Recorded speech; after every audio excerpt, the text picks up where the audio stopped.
Hey guys, in this video, I will show you how to fix Steam PS5 controller showing Xbox buttons.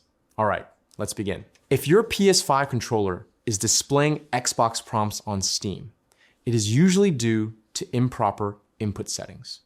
To fix this, open Steam and click Steam in the top left corner. Then select Settings.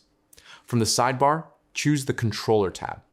First, ensure Enable Steam Input for Xbox controllers is turned off.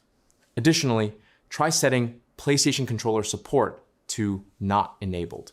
This often allows games with native DualSense support to display the correct button prompts. If the issue persists, try enabling the Enable Steam Input for generic controllers option. If that still fails, you can adjust settings for a specific game. Right-click the game in your library, select Properties, and go to the Controller tab. Change the override setting to Disable Steam Input. Restart the game to see if the icons update. If not, revert to Use Default Settings and relaunch. These adjustments help Steam properly communicate with your hardware to ensure the correct icons appear during gameplay. So that's basically how you can fix Steam PS5 controller showing Xbox buttons. That's it for this video.